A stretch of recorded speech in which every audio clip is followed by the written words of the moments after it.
This is the MiG-29, a fighter jet developed by the Soviet Union in the 1970s. It was designed to be fast, agile, and highly effective in aerial combat. In that regard, the aircraft excels at what it was built for: flying, maneuvering, and fighting in the sky with precision.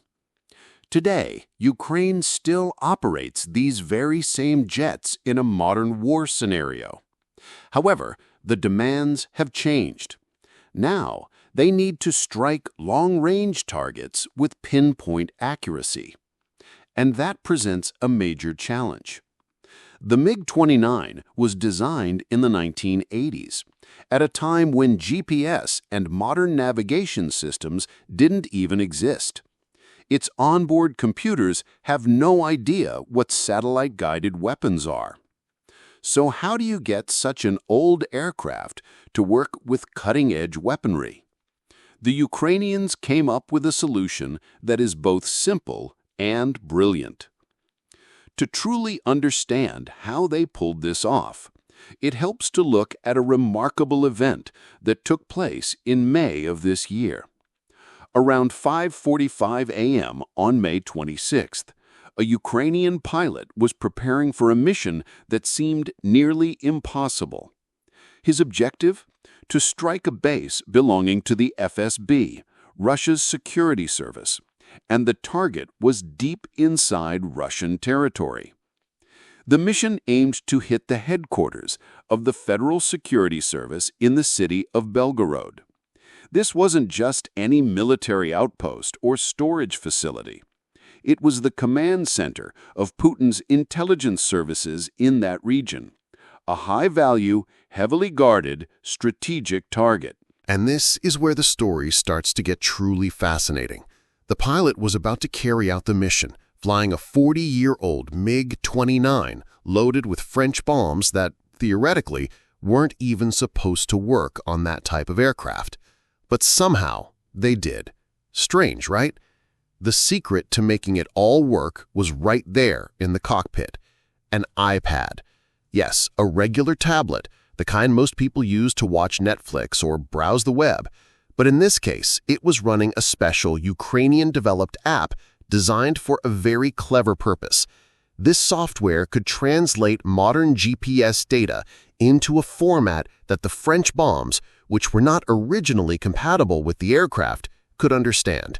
Think of it like this: taking a cassette player from the 1980s and somehow making it play music from Spotify. Sounds impossible, doesn't it? Yet that's exactly what Ukrainian engineers achieved.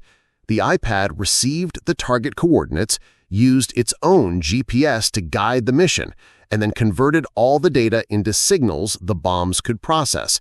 And the most impressive part? A conventional military system to do this would take years to develop and cost millions. The Ukrainian solution? Just a few weeks of work and around $500 for the tablet.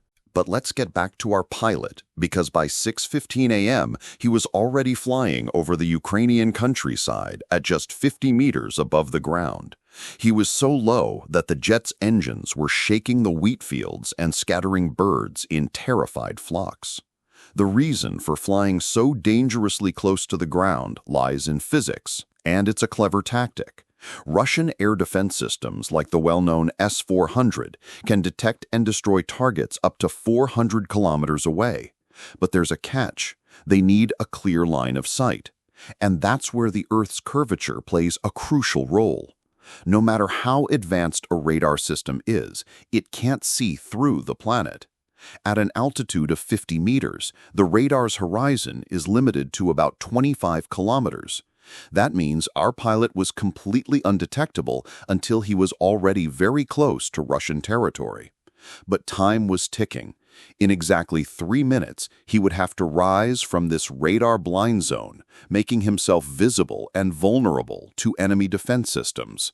His aircraft was carrying 2 French-made ASM Hammer bombs, each weighing 250 kilograms. Calling them bombs might be a bit misleading, though. The ASM Hammer is actually a hybrid weapon, part bomb, part missile. To explain the difference, a traditional bomb simply falls straight down.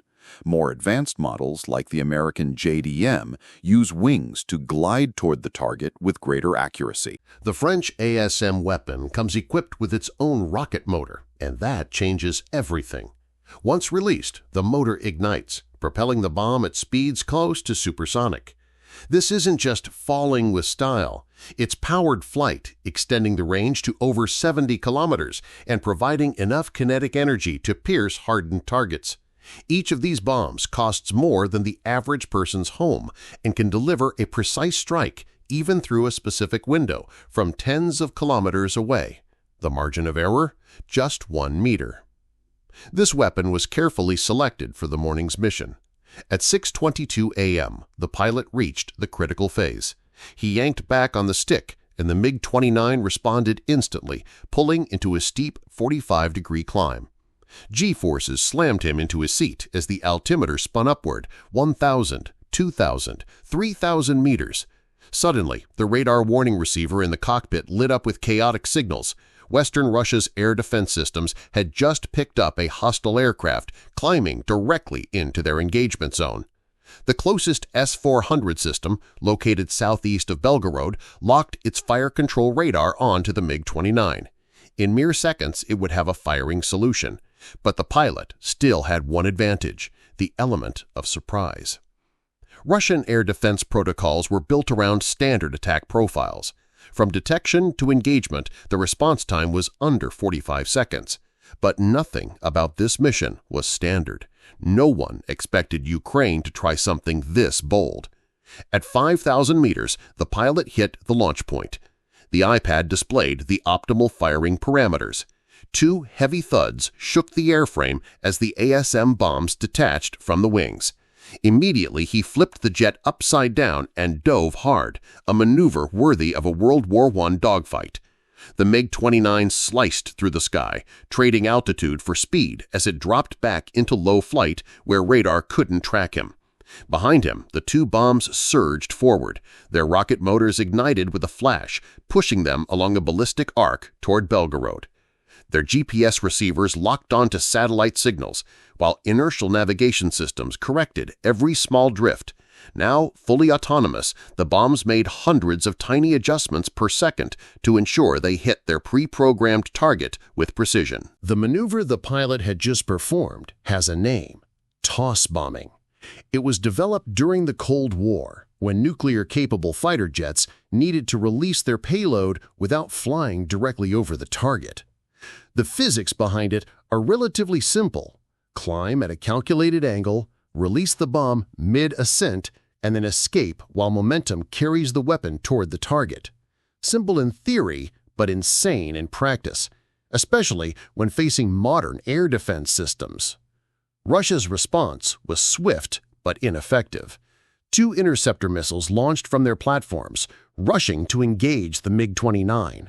But it was too late. The jet had already dropped back to treetop level, weaving through evasive maneuvers while retreating toward friendly airspace.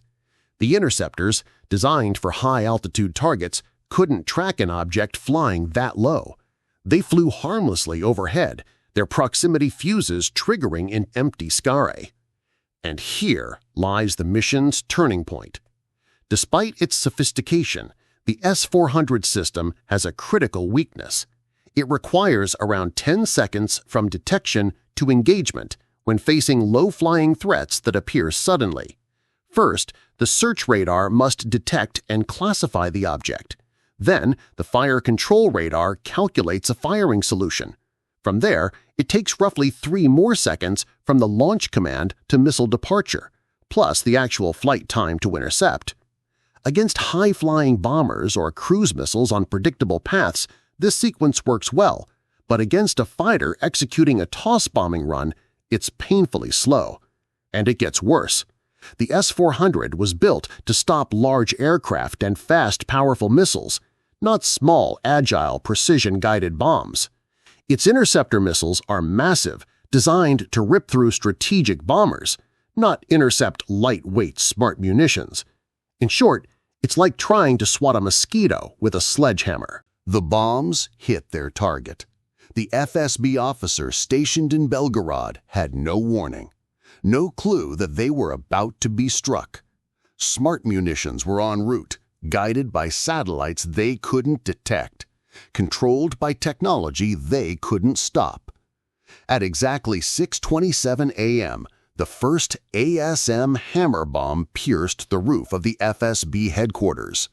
Its fuse, programmed for a 25-millisecond delay, began its countdown with electronic precision as the warhead dove through the upper floors of the building. Upon detonation, 87 kilograms of high explosive material instantly vaporized into gas, unleashing a shock wave traveling at over 8,000 meters per second. The resulting overpressure exceeded